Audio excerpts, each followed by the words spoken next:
আজকের যেই জাহেলিয়াত মানুষকে গোটা পৃথিবীকে গ্রাস করেছে সেটা হলো আধুনিক, বরং চরম এবং অতি আধুনিক জাহেলিয়াত। এই জাহেলিয়াতকে পরিবর্তন করতে হবে। এই জাহেলিয়াতের কবর রচনা করতে হবে। এই জাহেলিয়াতের কবরের উপর নতুন বিশ্ব সভ্যতার কেতন ওড়াতে হবে। ইনশাআল্লাহ সেটা অবশ্যম্ভাবী, সেটা হবেই এবং অদূর ভবিষ্যতেই হবে। সেই যুগের বর্বরতার চেয়ে আজকের বর্বরতা আরো অনেক বেশি ভয়ঙ্কর। সে যুগের মানুষ বর্বর হলে 2-400 মানুষ খুন হতো, আর এখনকার যুগের বর্বরতার মাধ্যমে একসাথে লক্ষ কোটি মানুষকে খুন করা হয়। আবার সেই যুগের মানুষ, বর্বর মানুষ, মানুষকে হত্যা করলে নির্বিচারে, নিরপরাধ মানুষকে হত্যা করলে এটা একটা অপরাধ বলে মানুষ বিবেচনা করত। আর আজকের যুগের বর্বর মানুষরা লক্ষ কোটি মানুষকে খুন করার পরে সেটাকে সভ্যতা বলে নাম দেয়। কাজেই আজকের জাহেলিয়াত সেই প্রাচীন যুগের জাহেলিয়াতের চেয়ে আরো ভয়ঙ্কর। পৃথিবীর দিকে দিকে ইসলামের বিজয়ের পূর্বাভাস পরিলক্ষিত হচ্ছে। পৃথিবীর বিভিন্ন দিগন্তে ইসলামের চূড়ান্ত বিজয়ের সূর্যোদয়ের পূর্বেকার সুবহে জাদিদ দেখা যাচ্ছে। প্রশ্ন হলো আমার আর তোমার জন্য যে আমরা আমাদের এই ভূখণ্ড থেকে ইসলামের সেই অগ্রযাত্রার মিছিলে আমরা কোথায় থাকব? সম্মুখ সারিতে থাকব না আমরা পশ্চাৎ পথ থেকে যাব? এটাই আজ আমাদের কাছে ঐতিহাসিক এবং সবচেয়ে গুরুত্বপূর্ণ প্রশ্ন। মুহতারাম হাজিরিন, এজন্য এই সময়টায় আমরা আলোকপাত করতে চাই যে রাসূল সাল্লাল্লাহু আলাইহি ওয়াসাল্লামের বিপ্লবী কর্মসূচি কি ছিল, যেই কর্মসূচির মাধ্যমে তিনি এক ইনকিলাব এনেছিলেন।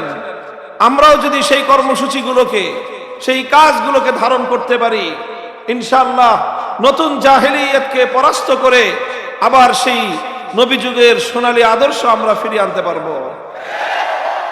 হুয়াল্লাযী বাআসা ফিল উম্মিয়্যিনা রাসূলাম মিনহুম ইয়াতলু আলাইহিম আয়াতিহি ওয়া ইউযাক্কিহিম ওয়া ইউআল্লিমুহুমুল কিতাবা ওয়াল হিকমা ওয়া ইন কানু মিন ক্বাবলু লাফি দালালিম মুবিন। আল্লাহ পাক রব্বুল আলামিন বলেন যে তিনি এক নিরক্ষর জাতির নিকট এক রাসূলকে প্রেরণ করেছেন 4টি কাজ দিয়ে। কয় কাজ? 4 কাজ দিয়ে তিনি পাঠিয়েছেন। সেই 4 কাজ হলো রাসূল সাল্লাল্লাহু আলাইহি ওয়াসাল্লামের বিপ্লবের মৌল 4 কর্মসূচি। লক্ষণীয় বিষয় হলো এই 4টা কাজের কেন্দ্রবিন্দু একটা জায়গায়, আর সেই সেন্ট্রাল পয়েন্ট, সেই কেন্দ্রবিন্দুটা হলো কিতাবুল্লাহ তথা কোরআনে পাক। আল্লাহ নবীর জীবনের বিপ্লবের সকল কর্মসূচি কেন্দ্রীভূত ছিল কোরআনে পাককে কেন্দ্র করে, আল্লাহর কিতাবকে কেন্দ্র করে। নবীজি কিতাবুল্লাহকে মধ্যখানে রেখে তিনি তার সকল কর্মসূচি পালন করেছেন এবং পৃথিবীকে এই অসাধারণ, অপূর্ব, অনন্য বিপ্লব তিনি উপহার দিয়েছিলেন। আল্লাহ রাসূল সাল্লাল্লাহু আলাইহি ওয়াসাল্লামকে আল্লাহ পাক সর্বপ্রথম যে কর্মসূচি দিয়েছেন, ইয়াতলু আলাইহিম আয়াতিহ, সেটা হলো আল্লাহর কোরআনের আয়াত তেলাওয়াত করে শোনানো। মানুষকে তিনি কোরআনের তেলাওয়াত শোনাতেন। কোরআনের তেলাওয়াত শোনানো এটাই ছিল রাসূল সাল্লাল্লাহু আলাইহি ওয়াসাল্লামের সর্বপ্রথম এবং সবচেয়ে বুনিয়াদী কর্মসূচি। কোরআনের তেলাওয়াত এটা একটা মুস্তাকিল এবং পূর্ণাঙ্গ কর্মসূচি। খুব ভালো করে বুঝতে হবে, কোরআনের তেলাওয়াত এটা একটা পূর্ণাঙ্গ কর্মসূচি, এটা স্বয়ংসম্পন্ন কর্মসূচি, এটা অন্য আরেকটা কর্মসূচির উপর নির্ভরশীল নয়। কোরআনের তেলাওয়াতের মাধ্যমেই নবী আকরাম সাল্লাল্লাহু আলাইহি ওয়াসাল্লাম তার সকল যে ইসলাহি কাজ, তার যে ইনকিলাবী কাজ, নবীজির যে বিপ্লবী কর্মসূচি, তার সূচনায়, তার উদ্বোধন হয়েছিল তেলাওয়াতে কিতাবুল্লাহর মাধ্যমে। তার সূচনাই হয়েছিল আল্লাহর কোরআনের তেলাওয়াতের মাধ্যমে।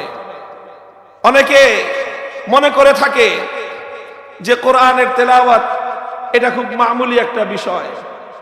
অনেকে মনে করে থাকে, আরো এক ধাপ অগ্রসর হয়ে খুব আপত্তিকর ভাষায় অনেকে বলেও থাকে যে তোতা পাখির মতো শুধু কোরআন তেলাওয়াত করে লাভ কি? নাউজুবিল্লাহি মিন যালিক। অনেকে এমন মনে করে যে কোরআনের অর্থ না বুঝে তেলাওয়াত করলে এর কোনো ইফেক্টিভনেস নাই, এর কোনো প্রভাব নাই, এর কোনো কার্যকারিতা নাই। এটা একটা মূর্খতাপূর্ণ চিন্তা।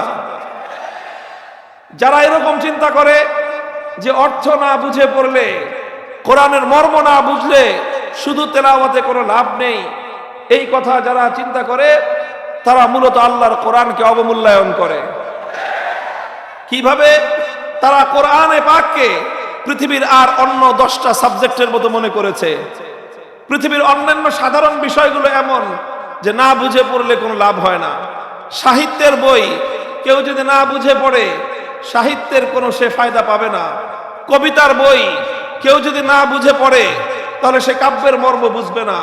গল্পের বই কেউ যদি না বুঝে পড়ে গল্পের স্বাদ সে পাবে না। উপন্যাসের বই কেউ যদি না বুঝে পড়ে উপন্যাসের চরিত্রগুলো বুঝতে পারবে না। দর্শনের বই কেউ যদি না বুঝে পড়ে দর্শন শাস্ত্র বুঝবে না। বিজ্ঞানের বই কেউ যদি না বুঝে পড়ে বিজ্ঞানের কোনো লাভ হবে না।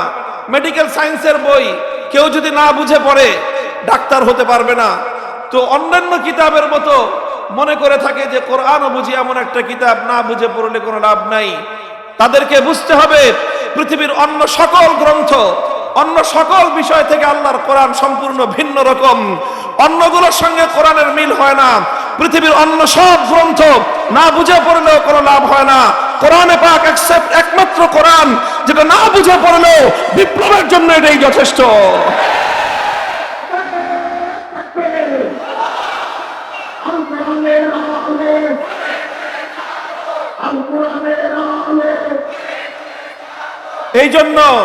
এই জন্য আমরা ইতিহাস দেখে লক্ষ্য করলে বুঝতে পারবো, সিরাতুন নবী পর্যালোচনা করলে আমরা বুঝতে পারবো রাসূল আকরাম সাল্লাল্লাহু আলাইহি ওয়াসাল্লাম সেই জাহিলিয়াতের সেই বর্বরতার কুহেলিকা ভেদ করবার জন্য অন্ধকারের প্রাচীরে সর্বপ্রথম যে আঘাত হেনেছিলেন, যে আঘাত অন্ধকারের প্রাচীর শুদ্ধ কাঁপিয়ে দিয়েছিল, সেটা ছিল তেলাওয়াতে কিতাবুল্লাহ। কোরআনে পাক এমন এক কিতাব যে এর তেলাওয়াত শুনলেই কর্ণকুহর দিয়ে প্রবেশ করে মানুষের হৃদয়ে গিয়ে হৃদয়ের বদ্ধ দুয়ারে কড়া নাড়ে এবং সেই হৃদয়ের বদ্ধ দুয়ারগুলো খুলে দেয়। অসংখ্য মানুষ শুধু আল্লাহর কোরআনের তেলাওয়াত শুনে হেদায়েত পেয়ে যায়। সিরাতু আসহাবিন নবী সাল্লাল্লাহু আলাইহি ওয়াসাল্লামে ঘটনা পাওয়া যায়। হযরত আবু বকর রাদিয়াল্লাহু আনহু তিনি একবার মক্কা ছেড়ে চলে যাচ্ছেন, থাকবেন না আর মক্কায়। রাস্তার মধ্যে এক ব্যক্তির সঙ্গে দেখা, একজন নেতা, সরদার কেসেমের মানুষ, ইবনুদ দাগিনা তার নাম। জিজ্ঞাসা করলো, আবু বকর কোথায় যাও? বললেন, আমি মক্কায় থাকবো না। কেন থাকবেন না? মক্কার মানুষ আমাকে জুলুম নির্যাতন করেছে, উত্ত্যক্ত করে, বিরক্ত করে, আমি আর মক্কায় থাকবো না। ইবনুদ দাগিনা বলল যে না আবু বকর, তোমার মতো পরোপকারী মানুষ, মানুষের উপকার করাই যার ধর্ম, তোমার মতো এইরকম একজন সোনার মানুষ, মাটির মতো নরম মানুষ, তুমি যদি মক্কা ছেড়ে চলে যাও এটা মক্কার অধিবাসীদের জন্য চরম লজ্জা এবং বদনামের বিষয় হবে।